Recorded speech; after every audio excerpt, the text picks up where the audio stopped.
Today we are going to discuss about what the myths, certain myths, apoham myths and facts about IVF.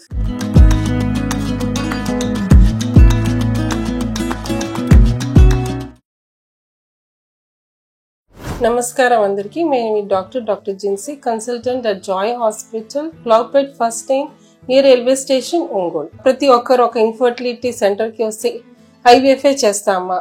కాదు.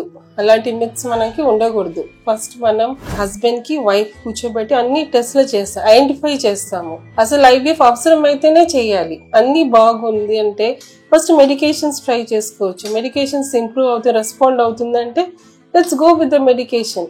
కాదు, next step IUI అంటే ఏంటి? మగవాళ్ళకి moderate, mild to moderate mail factor medicines improve అవుతుంది. Motility, female factor age అంతగా లేదు, 35 years కన్నా తక్కువగానే ఉంది. అన్నిసారి ఓవ్యులేషన్ ఇండక్షన్ ట్రై చేయలేదంటే we can always try IUI 1 or 2 cycles. Not necessarily we have to go for IVF. No, they are advanced age ఉంది, age ఎక్కువ అయిపోయింది, 35 years కన్నా పైన ఉంది and already they have tried multiple cycles. చాలా సారి medicines try చేసామంటే okay, that's a clear indication. Severe male factor అంటే we should go for IVF. Not necessarily మనం ఐవీఎఫ్ఏ చేస్తాము ప్రతి ఒక్కరికి లేదు. అండ్ ఇన్ఫాక్ట్ టెలింగ్ మెడిసిన్స్ తోనే అండ్ కౌన్సిలింగ్ చేసి వాళ్ళ లైఫ్ స్టైల్ కొద్దిగా చేంజ్ చేస్తే ఎంతో మందికి పిల్లలు పుట్టారు. సో అది మనం మైండ్ నుంచి పోవాలి. ప్రతి ఒక్కరికి అక్కడ వెళ్తే ఐవీఎఫ్ఏ చేస్తారని, సో అది లేదు. ఇంకొక విషయం కాస్ట్ ఫ్యాక్టర్ అందరికీ ఒకేలాగే ఉండదు. సపోజ్ వాళ్ళకి ఇద్దరికి బాగుంది, ఐవీఎఫ్ కూడా చాలా రకాల ట్రీట్మెంట్ ఉన్నాయి. So mail factor, female factor బాగుంది, ఎగ్స్ స్పర్మ్స్ బాగుంటే తక్కువలో అయిపోతుంది. ఎట్లాంటి సమస్య ఉంటే మనం డోనర్ సైకిల్స్ కి వెళ్తాము. ఇంకొకటి, మనం మల్టిపుల్ ఓవ్యులేషన్ ఇండక్షన్ చేస్తే వాళ్ళకి ఒవేరియన్ క్యాన్సర్ ఛాన్స్ ఉందా లేదా, అది చాలా రాంగ్.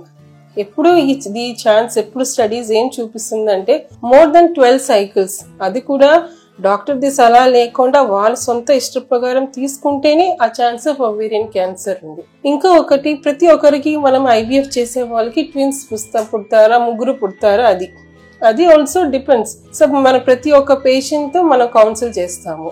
వాళ్ళు సింగిల్ బేబీ కావాలంటే సింగిల్ ఎంబ్రియో ట్రాన్స్ఫర్ చేస్తాము. కాదు ట్విన్స్ అంటే ట్విన్స్. ఇన్ బ్లాస్టోసిస్ అయితే 2 గానే ఎక్కువ మనం పెట్టము. So there is no chance, only 20 to 30% chance twins అని. ఇంకొక డౌట్ పేషెంట్స్కి ఏమవుతుందంటే ఈ పిల్లలు రేపు ఎలా ఉంటుంది? పిల్లలకి రేపు మన చాలా స్టడీస్ ఇండియాలో ఉంది, అబ్రాడ్ కూడా మనం చేసాము. స్టడీస్ అందరిలో వాళ్ళ స్కూల్లో వాళ్ళ పర్ఫార్మెన్స్ ఏమీ తేడా లేదు. సో అలాంటి భయాలు మనం మనసులో నుంచి పోవాలి. లైక్ ఈ పిల్లలు రేపు ఎలా ఉంటుంది, మన ఫ్యూచర్లో ఎలా ఉంటుంది.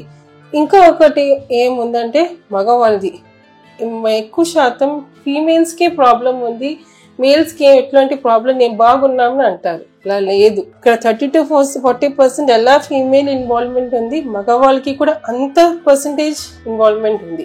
అది ఇప్పుడు advance sperm analysis, DNA morphology, DNA fragmentation అది చూసే బట్టి అది బయటపడుతుంది. సో దానికి ట్రీట్మెంట్ ఉంటే ఆండ్రాలజిస్ట్ కూడా మన దగ్గర ఉన్నారు. సో ఇది ఎట్లాంటి ఏమి మిత్స్ మీద మీరు పెట్టుకోబాకండి, ఓపెన్లీ వచ్చి డిస్కస్ చేయండి. మన హాస్పిటల్ ఫ్రీగా మీ కన్సల్టేషన్, ఎస్పెషలీ మంత్లో వన్స్ మన క్యాంప్ కూడా కండక్ట్ చేస్తాము. మీరు వచ్చి సర్వీసెస్ తీసుకోండి. Thank you.